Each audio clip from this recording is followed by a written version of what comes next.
اسلام اور کشمیر دشمنی میں پاگل ہندوتوا دہشت گرد فوجیوں نے کشمیریوں کا قتل عام تیز کرتے ہوئے سری نگر میں مزید 2 نوجوانوں کو ایک فرضی جھڑپ میں شہید کر دیا۔ بھارتی سفاکوں نے جن کو کشمیریوں کے خون کی لت پڑ چکی ہے اور انعامات اور ترقیوں کی لالچ میں نہتے اور معصوم کشمیریوں کا خون بہا رہے ہیں، نے سری نگر کے علاقے زکورہ کا محاصرہ کر کے اندھادھند گولہ باری کی۔ قابض افواج کی گولہ باری کے نتیجے میں 2 نوجوان شہید ہوئے جبکہ کئی مکانات کو بھی نقصان پہنچا۔ پاکستان اور دنیا بھر میں مقیم پاکستانیوں نے یوم یکجہتی کشمیر منا کر اس عہد کی تجدید کی کہ کشمیریوں کی حق خودارادیت کی منصفانہ جدوجہد کی منزل کے حصول تک حمایت جاری رکھی جائے گی۔ یوم یکجہتی کشمیر کے سلسلے میں پاکستان، آزاد کشمیر، برطانیہ، امریکہ، برسلز اور دنیا بھر میں ریلیوں، جلسوں، سیمیناروں اور دیگر تقریبات کا انعقاد کیا گیا۔ اس موقع پہ آزاد کشمیر کو پاکستان کے ساتھ ملانے والے تاریخی پلوں پر انسانی ہاتھوں کی زنجیریں بنائی گئی۔ اس کے علاوہ پاکستان کے تمام چھوٹے بڑے شہروں، قصبوں اور دیہاتوں میں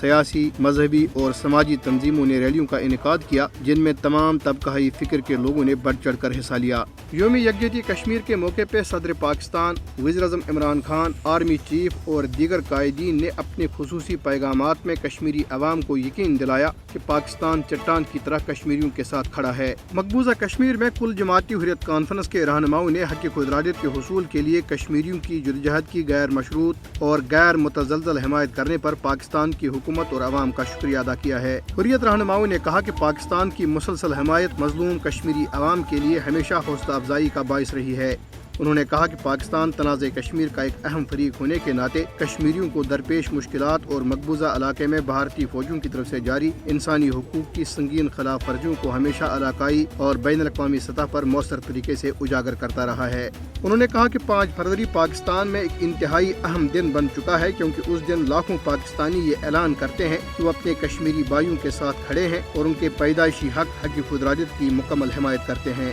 حریت قائدین نے کہا کہ پاکستان 7 دہائیوں سے جدوجہد کرنے والے کشمیریوں کے لیے آواز اٹھا رہا ہے اور اس کی غیر متزلزل یکجہتی کشمیریوں کے حوصلے بلند کرنے کا باعث ہے۔ کشمیر اور پاکستان مذہب، تہذیب اور ثقافت کے حوالے سے ایک ہیں اور کوئی بھی پاکستانیوں اور کشمیریوں کی یکجہتی کو نقصان نہیں پہنچا سکتا کیونکہ پاکستانی اور کشمیریوں کے دل ایک ساتھ دھڑکتے ہیں۔ انہوں نے کہا کہ پاکستان کشمیر کے بغیر نامکمل ہے اور دنیا کی کوئی طاقت جموں کشمیر کو پاکستان کا حصہ بننے سے روک نہیں سکتی۔ حریت قائدین نے مزید کہا کہ کشمیر برصغیر کی تقسیم کا نامکمل ایجنڈا ہے جبکہ مودی کی زیر قیادت فسطائی بھارتی حکومت کے 5 اگست 2019 کے غیر قانونی اقدامات نے 2 قومی نظریے کو درست ثابت کر دیا ہے۔ حریت قائدین نے کہا کہ بھارت سے کشمیر کی آزادی تحریک پاکستان کے مقاصد کی تکمیل کے لیے ناگزیر ہے اور دنیا کو فاشسٹ بھارت کے خلاف جنگ میں کشمیریوں کا ساتھ دینا چاہیے اور اب وقت آ گیا ہے کہ عالمی برادری محصور کشمیریوں کے حق میں آواز اٹھائے۔